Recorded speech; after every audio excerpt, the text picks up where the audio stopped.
Thanks, Steve. So I'm really excited to introduce the next speaker, Mike Grandinetti, a topic of mine that I'm really passionate about as well, talking about Gen AI and the cognitive revolution in the world. I just had breakfast with Mike, and I can tell already it's going to be an incredible talk. He's a serial entrepreneur. It says that he's a professor in Harvard, but I think he listed off about 10 schools. I think he's a big impact in this world and really knowledgeable and passionate. So Mike, please join us. Thank you.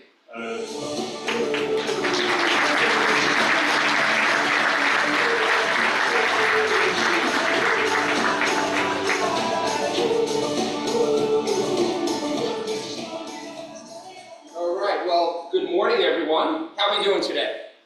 Yeah, you ready for a good day?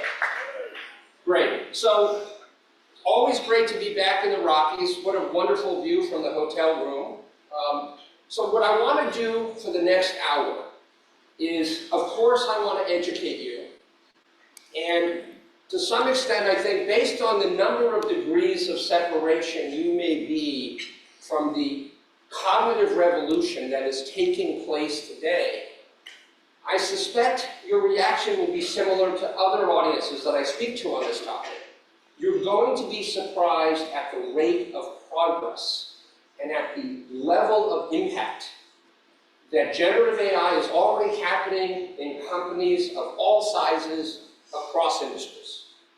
And there is a profound opportunity, specifically within the world of education and education technology, that I think should excite you all. Okay, so at the end of it all, what I really hope is I instill in you a sense of belief that this is real. This is not the next shiny new thing coming out of Silicon Valley. I've been around long enough to be able to tell the difference.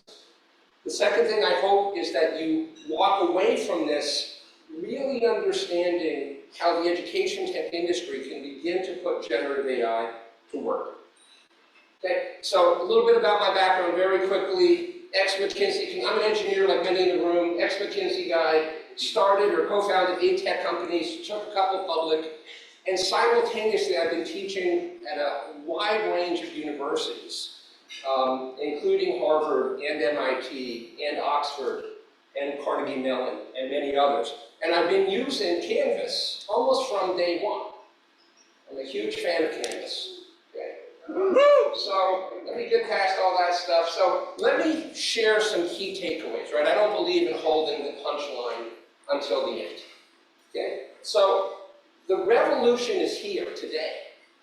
This is not something we're waiting for. It is happening today. You may not be feeling it yet, but you certainly will. There are many high-impact use cases that are already being deployed today. And the early adopters are seeing some significant gains. And I'm going to share with you some of the metrics, and I think you'll be really surprised at the impact that we're seeing, even in this very early nascent stage of this revolution. McKinsey outlines 4 universal or cross-industry use cases that literally apply to every industry. Okay? EdTech is totally being transformed by AI. I'm going to share with you some insights from the leading early-stage education technology investor. They're tracking about 300 different EdTech startups, and I'll share a few other use cases and case studies with you. I think it's important that all of you, especially as product managers and engineers, figure out a way to keep up with what's happening, because it's happening literally at a pace I've never seen before. There are announcements happening every day with new killer apps, new approaches. And there's also new corporate governance today, right? I've been part of the National Association of Corporate Directors. You know, the fact that this technology is moving quickly means that a lot of boards have to kind of reconstitute themselves to bring in more and more expertise so they can govern AI more effectively. Okay? And I think that's a very important thing. You're seeing a lot more boards actually bringing in AI experts to advise them on a quarterly basis that may not be on the board. Okay, and of course, at the end of the day, the only way that we all can be effective as professionals is to take our skills to the next level, right? There's a huge knowing, doing gap. A lot of people know about these tools. Very few are actually using it in their daily jobs. Okay, So some of you who are science fiction fans may know this quote: "The future is already here, it's just not evenly distributed." Okay? And so if we look at the history of innovation very quickly, and we go back to the 1780s and we think about sort of the very first industrial revolution, what we see here on this graphic is that there are 6 separate waves of innovation. Each was driven by a very small number of scientific and engineering inventions and innovations. And those defined life on the planet. It changed the way people lived their lives, and it changed the way people worked. And one of the challenges for so many of the companies that were dominant in one era is they wound up becoming very self-confident. And there was a high level of status quo bias, which is, we're invincible. Well, it turns out they weren't so invincible. And many companies fail to make that important journey from one S-curve to the next. A few other highlights on this chart, and it's hard to read the bottom, but what you're seeing is that the length of time of each of these innovation cycles shrinks. And so we're seeing far shorter periods of these innovation cycles today. But the slope of the curve is dramatically higher because the level of impact that each successive wave is having is increasing at exponential rates. And so many of you know Gartner, right? As an entrepreneur, I've spent 25 years telling Gartner about how great my products are and how much my customers love my company. I think anybody that's ever dealt with Gartner or reads a Gartner report, we know they are not prone to hyperbole. They are very sober-minded analysts, okay? These are people that get paid a lot of money to advise CIOs and technical professionals to what investments they should make. And what Gartner basically said, of course, is the single largest disruption of the digital age is what we would call the World Wide Web. And the historical equivalent is World War II. That's a hell of an equivalent. That level of profound change. Okay? Keep this in mind because I'm going to show you where they introduced Gen AI on the chart in just a few more minutes. Okay? And so, yes, there's a lot of status quo bias. And even during COVID, when March 2020 came, March 2020 was already the 25th anniversary of the beginning of the digital era. Mark Andreessen and Netscape dropped the Mosaic browser in the mid-90s. And yet many companies said, hey, we've got time, right? Don't worry, we've got plenty of time to figure this out. And there are a lot of signals, right? There was the signal from our good friends at Apple in 2007. But in 2020, there are a lot of companies that still did not get the memo, and guess what? They don't exist anymore, okay? So what happens to companies that don't get the memo is the decline starts slowly, and then the bottom falls out. And maybe the most vivid example of that is BlackBerry. BlackBerry invented the smartphone market, but they did not keep pace with what was happening. And they went from having 90+% market share to about 5% market share in about 4 or 5 years. I mean, that is just an amazing downfall, okay? And so some of you may know Amara's Law. And what Amara's Law basically says that in the short term, we overestimate the impact, but in the long term, we underestimate it. I think Amara's Law is going to be challenged by generative AI. Okay? I really do believe that it will be challenged. This may not hold up in the new revolution. And so, yes, generative AI is the latest output of a 75-year journey that began in 1950 when Alan Turing, the great cryptographer and the great computer scientist, devised the Turing test. And we all know that there have been many, many breakthroughs and an equally large number of disappointments. And we had a multi-decade AI winter where not a whole lot was happening. And then beginning in about 2014 or so, several of the seminal figures of modern AI, including the great Geoffrey Hinton, who won a Turing Award, came up with, he really resisted the the orthodoxy, and he proved that deep learning and neural networks actually worked. And a few years later, that led to a paper that was published and the formation of OpenAI. And boy, have things started to move quickly from that point on, okay? And so ChatGPT was the killer app that the AI movement has been waiting for. I liken it to a turbocharger for the brain, hence what I call the cognitive revolution, okay? And so yeah, we are living in the AI era.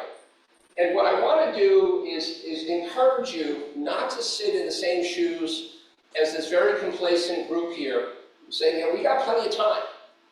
Let other people kind of skin their knees and bang their heads against the wall. We'll watch, we'll wait and watch. Well, guess what? It's moving too quick to wait.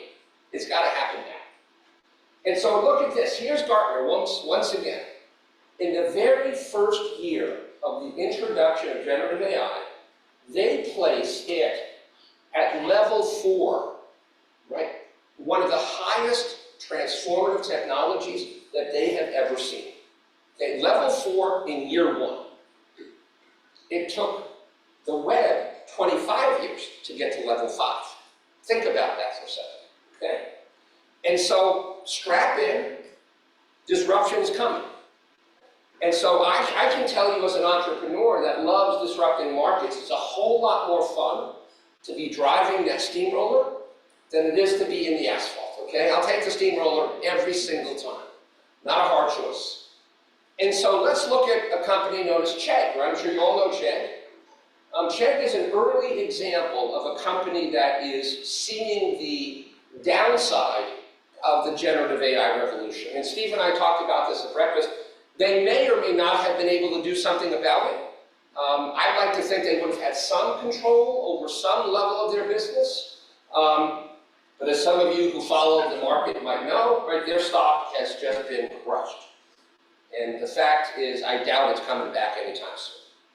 Okay? So every enterprise, I don't care if it's a large public corporation, a privately owned company within the portfolio of a private equity firm, whether it's a social venture, we all have a desire to continue to thrive forever, okay?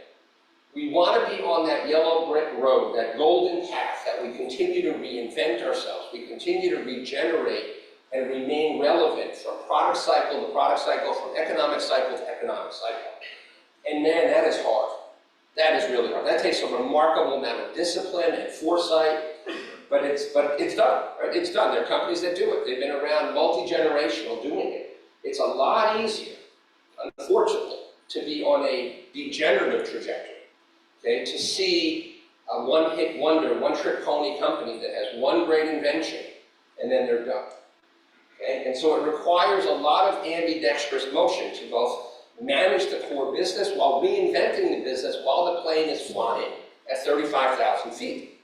Okay? So now let me just create an impressionistic picture of where the Gen AI revolution is today. Okay?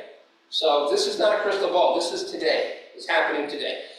Anybody recognize this image? And if you do, can you raise your hand and tell me, yeah, so who is this? Say a little louder. This is one of the many Sora videos, okay? If you don't know Sora, OpenAI blew the world's collective mind several months ago when they introduced this text-to-video tool that produces incredibly sophisticated video. And what happened as a result of that demo was that Tyler Perry, the actor, producer, playwright, and the owner of one of the most sophisticated Hollywood movie studios in the US, so sophisticated that they filmed a lot of Marvel movies there, right? So it's a pretty high-tech place. Within 20 minutes of seeing the Sora video, Perry picks up the phone and calls his team and said, put a halt on the $800 million expansion of the studio we were just about to do. I have seen the future. We need to think about what we're going to invest, given what Sora is able to do. Okay? Now, Sora is not released to the public yet. OpenAI is being very thoughtful about making sure it does not wind up in the market pre-presidential election, because the stuff it's generating is insanely realistic. Okay? Many of you know the name Jamie Dimon. He is the CEO of the largest bank in the United States. He is also someone who's always on the short list to be the next Treasury Secretary, to be on the board of the Federal Reserve. And what he says is pretty amazing. This was in his most recent letter to shareholders. AI can be as transformational as some of the major technological innovations of the past several hundred years, including the printing press, the steam engine, electricity, computing, and the internet. Now, Jamie Dimon is also not prone to hyperbole. He is a real negative bear when it comes to crypto, as an example. He never budged, even during the bubble, okay? So this is not a guy that just, sees the next shiny new thing and gets excited. I don't think anybody needs to be told who this guy is, okay? And what Cuban says, there are two kinds of companies in the world, those that are great at AI and everybody else. Now, some of you may know Axios. Axios is a really respected next generation digital news source. And their CEO, Jim Vanderhei, was recently interviewed, and he is completely reinventing his entire company based on the impact that he perceives generative AI to have in the news business. Right? So we're in the midst of a very fundamental shift in how people relate to news and information, and will be as profound as, if not more profound, than moving from print to digital. AI will eviscerate the weak, the ordinary, and the unprepared in the media. Okay? And he's already taking actions, completely turning his company upside down to accommodate that vision. Okay? Rocket Mortgage, some of you may know Rocket Mortgage as part of the Rocket portfolio of companies. They just literally announced yesterday that they are bringing in an executive to unify AI strategy across all of their different businesses. They've never done that before. So this is a new trend. We're seeing new chief AI officers being named to many companies, okay? And they're really being asked to sort of set out the agenda, create the playbook, and unify all of the different resources within the company, okay? And then here's a company, Klarna, that I'm going to share a little bit more with later. But Klarna is, some of you may know, it's one of the buy now, pay later companies, so it's a fintech company. They compete with a firm. And they had a very early relationship with OpenAI. And what Klarna basically did is they distributed the OpenAI tools across the company, but they built their own chatbot, customer support chatbot, on top of OpenAI. And so you're going to hear me later share some incredible metrics from Klarna.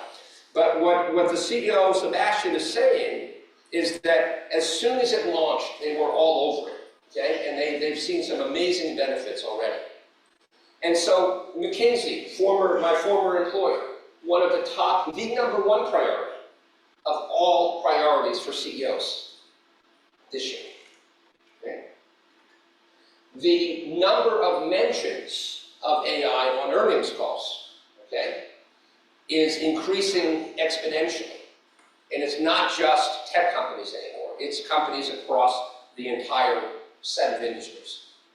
Okay? I happen to have the privilege of being a judge every year in the MIT CIO Leadership Awards, which we're going to be presenting next week. And I just finished reading about 50 different dossiers from 50 CIOs from some of the largest companies in the world. This year, the finalists include the CIO of ServiceNow and the CIO of Home Depot. And when you look at what they're focused on, because this is a very big part of the criteria for scoring, is, what is their forward roadmap? 50 out of 50. Generative AI is at the very top of their roadmap. Okay? Now, no, this is not about rock and roll, but some of you may have seen this announcement literally yesterday. Apple has introduced what they call their AC/DC project. It turns out it's been under wraps because Apple is more secretive than the CIA. They've done a good job of keeping it under wraps for a very long time. But Apple is now deciding that it needs to get into the data center. And so Apple has been a remarkably effective maker of semiconductors, the M1, the M2, the M3, and now they're creating semiconductors specifically for servers. something they've never done before, but they think this is an area of expertise that will give them a competitive advantage. And so this was sneak previewed because the Worldwide Developer Conference is coming up pretty quickly. So I can go on, but there's a lot of different people, a lot of different industries that are embracing this, making huge investments, okay? IBM has never, ever had a venture capital fund, ever. 130-year-old company. They do now. $500 million enterprise AI venture fund that they announced, okay? And if you listen to the Wall Street Journal's podcasts, as I do, one of the things that's just remarkable to me is that one of OpenAI's largest competitors is a company called Anthropic. Anthropic has raised about $7 billion from Amazon. They also make a large language model, and their founders are ex-OpenAI, very senior level researchers. And there's now an advertisement on my podcast for a large language model. Like, wow, how many people can use a large language model every day? But this is where we're at, okay? That was just shocking to me. And so, no surprise, the projections, even just in a couple of years, of AI-enabled enterprise applications is going to hit about $31 billion. There's a lot of money out there for companies that figure out how to do this right. So I hope, if nothing else, this phase of the discussion gives you a little bit of a sense of urgency that there is stuff going on outside the four walls of pandemonium. Okay? Now, let's talk a little bit about impact. This is an eye chart. I don't expect you to read it, but what you have here, and I'll net it out on the next slide, is there was a study that was done. They took about 750 Boston Consulting Group strategy consultants. Right? These are very well-educated, well-credentialed people. And both Harvard Business School and the Wharton School of Business ran a A/B test. Half of the consultants were given 18 tasks, and they could use AI. And the other half of the consultants with a control group were given the same exact set of tasks, but they could not use AI. And here are the results. Those who had AI as a cognitive support or co-pilot were able to finish 12.2% more tasks in the same time. They were able to complete their tasks 25% more quickly. And they produced 40% higher quality work output than those without the use of the tool. Okay? One of the really interesting things that came out of this study was that if you think about the sort of the 50th percentile, and the 100th percentile, those in the lower 50th percentile saw a far more dramatic increase in their ability to be productive. Their capabilities increased by 43%. So we all know that we've got people on our team that maybe we'd like to kind of bring to the next level of capability. Well, generative AI is able to have a disproportionate positive uplift on those in the lower 50th percentile than it does of those in the upper 50th percentile. Okay? Now, Stanford University did a study, and this study was specifically looking at the customer support function. And what they did is they looked at about 5,200 different customer support agents across a wide range of companies. And what they saw is that the issues resolved per hour by those with an AI co-pilot increased by about 14%. Okay? It also improved customer sentiment. It improved employee retention because a lot of the tedious tasks were no longer being required. And so I'm going to show you this in the Klarna case study, just how much they saw. Okay? I'm going to skip over this, but what you're going to see is a whole bunch of different distribution curves. The number of resolutions per hour increased. The average handle time of a call decreased. The chats per hour increased. Everything that you'd want to see happen. Okay? And the resolution rate increased. Customer sat, as measured by Net Promoter Score, increased. What's not to love about that? Okay? And so what is the art of the possible then? Well, Deloitte just created its own internal chatbot for its employees to help them with a lot of the more common universal tasks about writing emails, creating presentations, doing a lot of the things that we all do every day, right, in our jobs. Very straightforward stuff. Databricks. A lot of you probably have heard of this company. They're a really dominant player in the data science space. They're using Perplexity. Perplexity is an AI-powered search engine that is going to really do damage to Google. It already is. And they're saving 5,000 hours of work time every single month by using Perplexity. I can tell you, I use Perplexity all day, every day. It may be my single favorite tool. I am blown away by the capability and how much more productive I am using Perplexity. So I'm not surprised by this statistic. IBM is using Adobe. They handed out Adobe Firefly to 1,600 of their designers, and their chief marketing officer came out and said that our design team, as they create variants for different marketing campaigns and social media campaigns, has seen a 10x improvement in productivity in just a few months. Okay? Now here's a really fascinating thing for the product owners in the group. There are these new things called digital twins. A digital twin is essentially a digital representation of a person.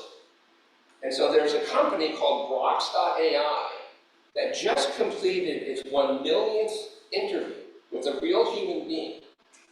And they have taken that information and they've created this massive cohort.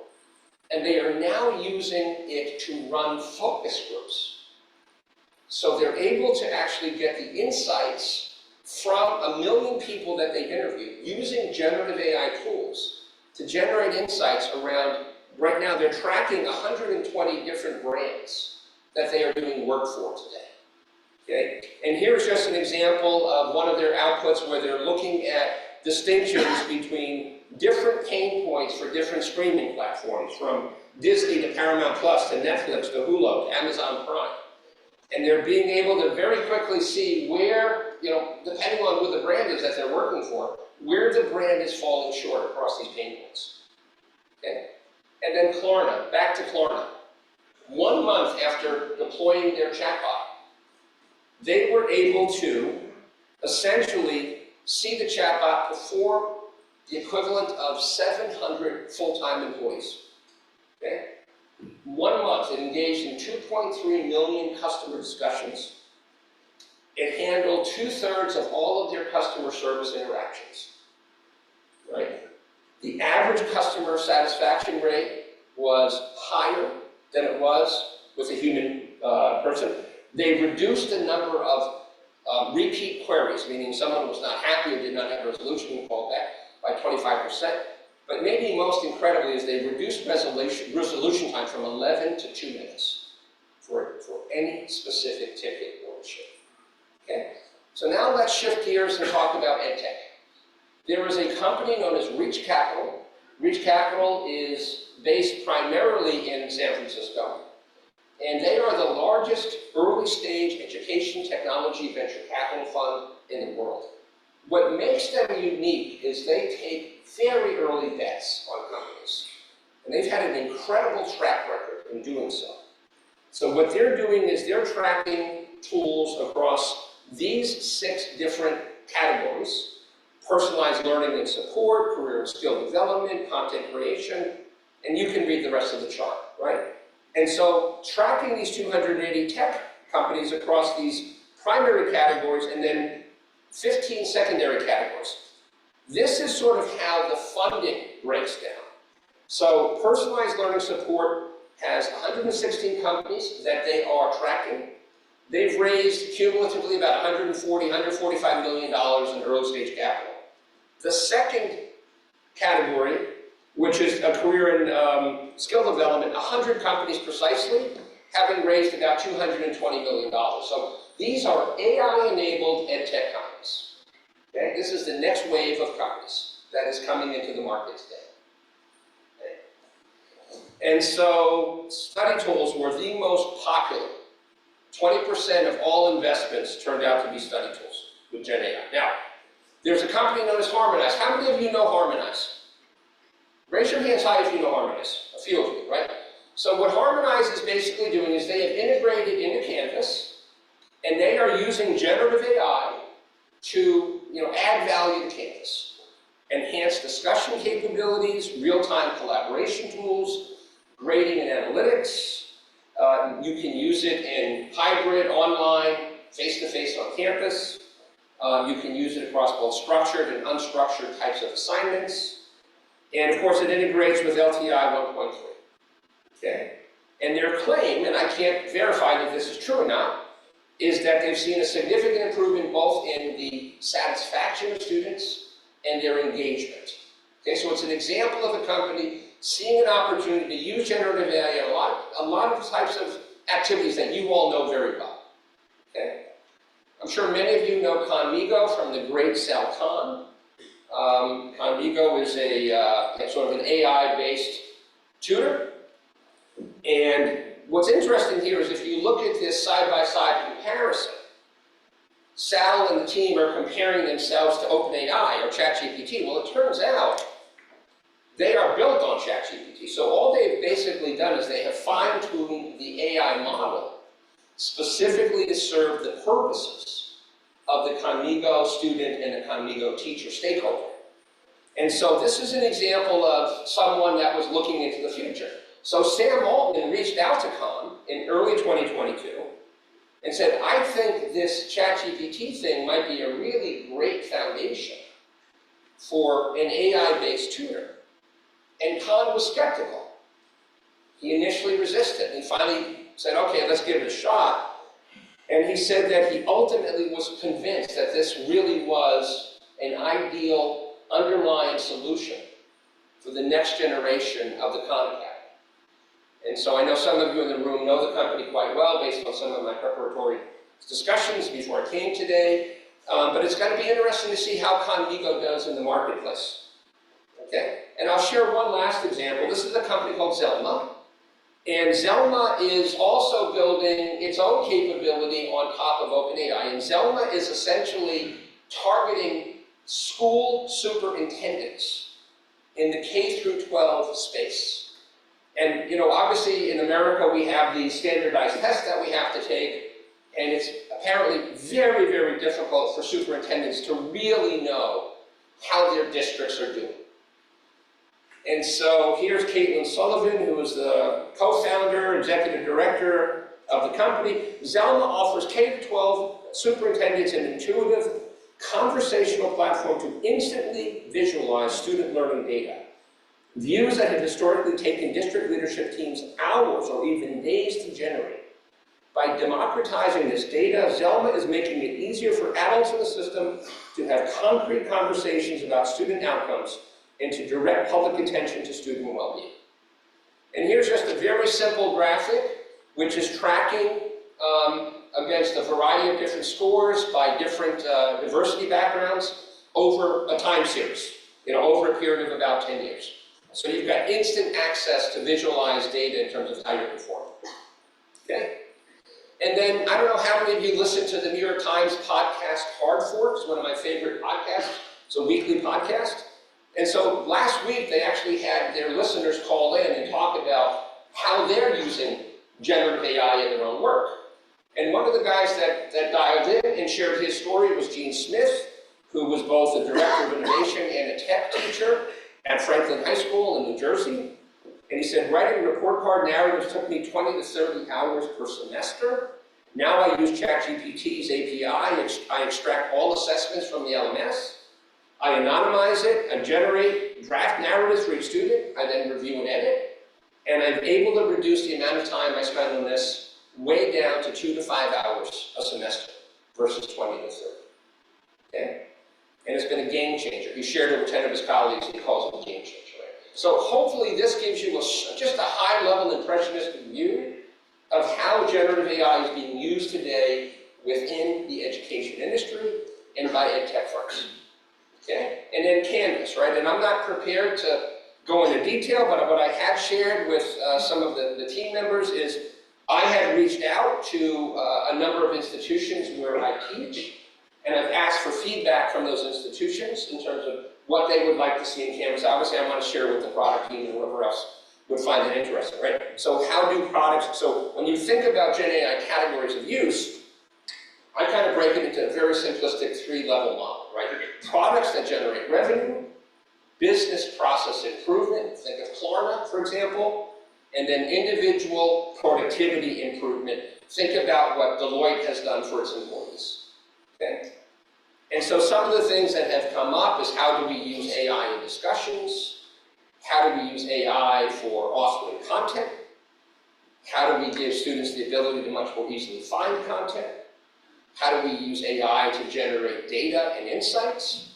And how do we use AI for grading, just like our friend Gene Smith from Franklin High School in New Jersey just shared with us, okay? So this is sort of an overview of EdTech. All right, now let's talk about how you might use generative AI within your own jobs every day, okay? So let's talk about business process improvement and individual productivity.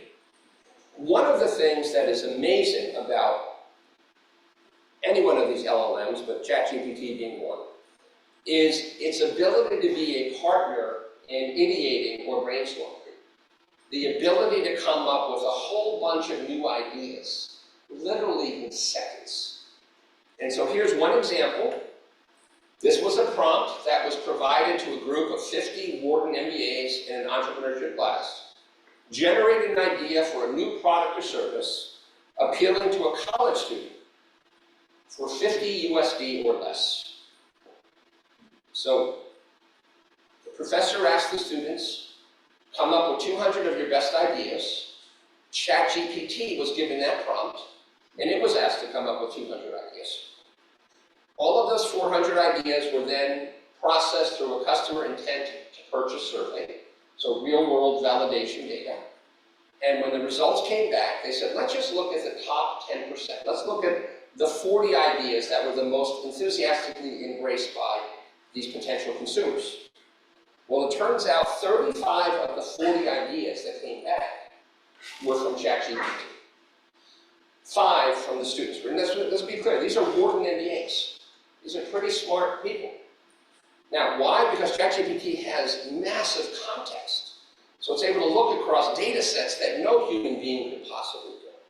Okay? So you would be doing yourself a disservice as you're coming up with ideas for projects and products, not to at least bring this into the team and view it as just another very smart, very quick team member.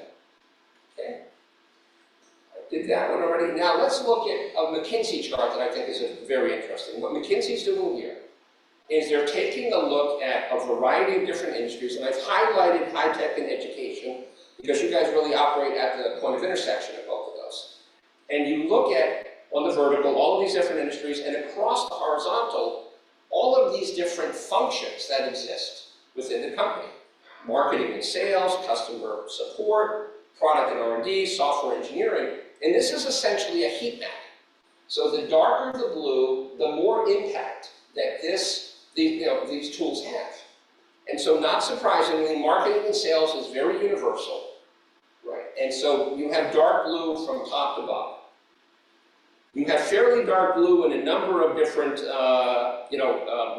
records within the customer operations. You have dark blue across a variety of different product and R&D, but you also have a lot of dark blue in software engineering. Okay? So these are the functional use cases that are universal today. Now, when it comes to marketing, Boston Consulting Group did a study of 200 chief marketing officers across 3 continents, the US, Asia, and Europe.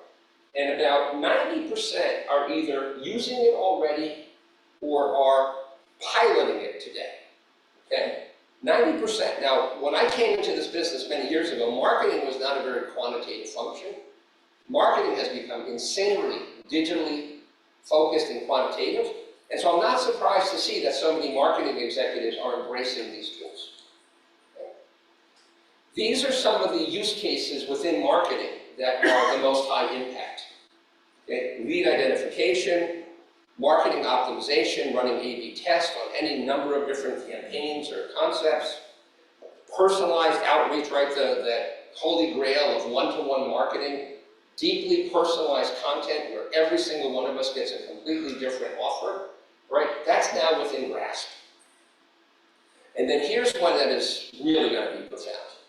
Sales. The very first, and this is an agent, right? So some of you may have heard of agentic AI.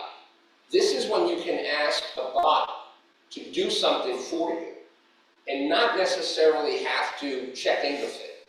So a company called Artisan created Ava, the world's first AI business development rep. Ava is 24/7. You can onboard Ava in about 10 minutes through a chat dialogue. She's able to then create target personas for you. She's got access to 270 million live email addresses. She can automatically ghostwrite content under your name, your email address, send thousands of these emails at a time. And then when a prospect says, yes, I'd like to get a demo or I'd like to have a meeting, set up a meeting in your calendar and send you a Slack message to let you know that that meeting is set up and to share any relevant information. Okay? This is the future of sales. There's about 8 or 9 companies that are doing this today. I started using early versions of this maybe 7 years ago in some of my startups. And even 7 years ago, it was remarkably effective. Okay? On a startup budget, the ability to do something like this was a game changer for me. Okay? Software development, and here I think I'm preaching to the choir, but let me share a couple of statistics, right? I know that you're using GitHub Copilot, and that's good to know, right? Many of you may know this guy, Andrej Karpathy, what a luminary, PhD from Stanford. He was a very senior leader in Google DeepMind, arguably the most respected AI lab on the planet. He ran AI at Tesla. He's an OpenAI, and he's saying GitHub Copilot is helping him write 80% of his code with 80% accuracy. This is Karpathy. Yeah? This guy's a legend. Amazing. Now, I'll be at the MIT CIO Symposium next week, and last year at the time, we had a number of our leading CIOs get on stage and talk about how they're using automatic code generation tools to dramatically improve the effectiveness of their internal IT teams as well. Okay? So this is a fascinating 2 graphs that I'm about to share. This is McKinsey data. Generative AI can increase developer speed, and so for coding itself, the second to the right, generate code 35 to 45% less time. Okay? And Karpathy is telling us he's seeing a lot more than that. Documentation, I know so many software engineers love documenting their code. They can't wait to come in and document in the morning. You can reduce the amount of time you spend on documenting by 45 to 50%.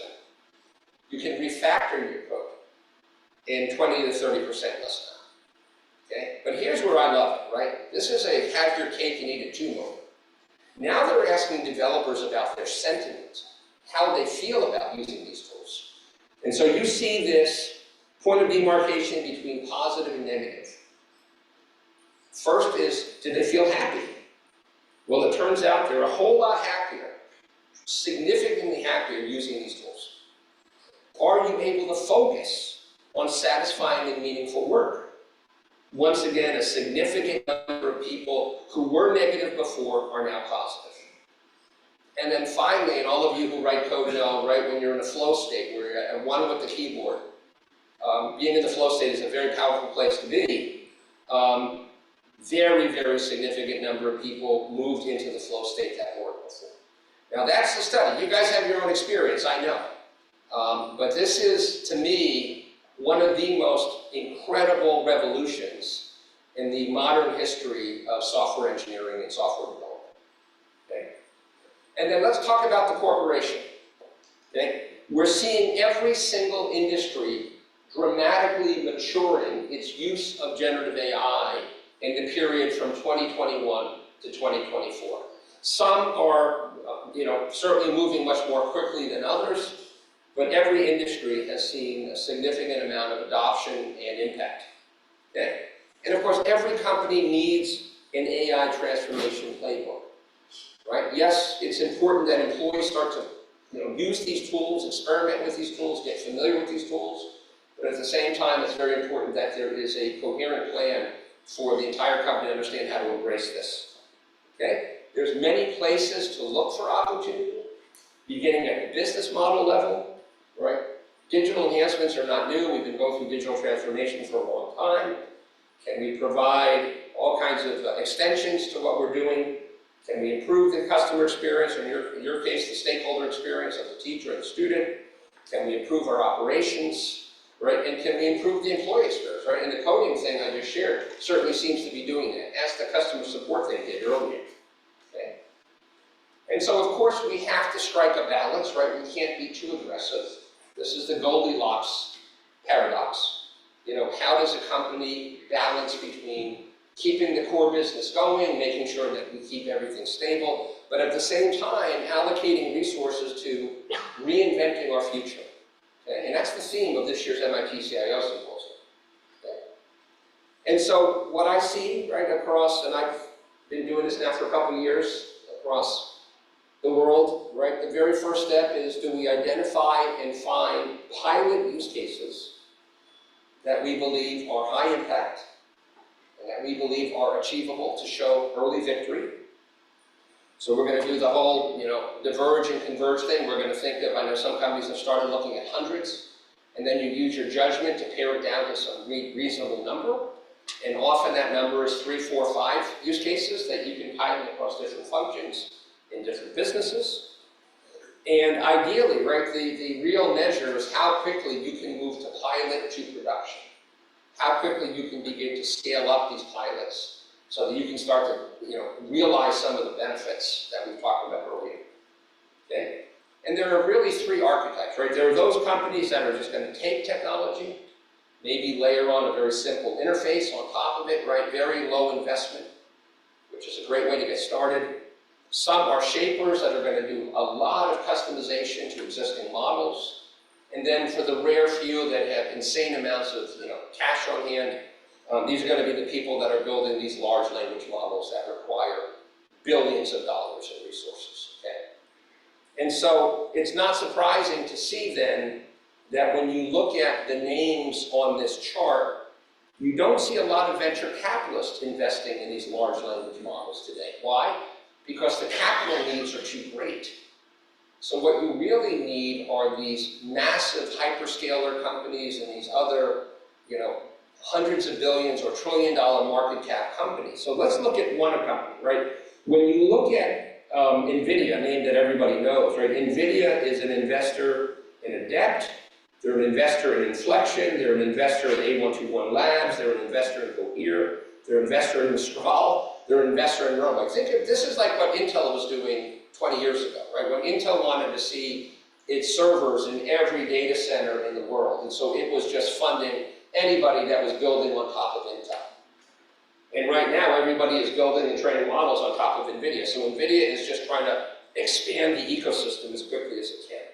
There is a website called LLM-SYS, for those of you who are curious, that is benchmarking all of the different models. And there's a leaderboard. ChatGPT still sits at the top of the leaderboard. 3 or 4 of the OpenAI LLMs are still sitting very high. Cohere is pretty high. Mistral, as an open source entry, is very, very high. And the other one that's very high is Anthropic.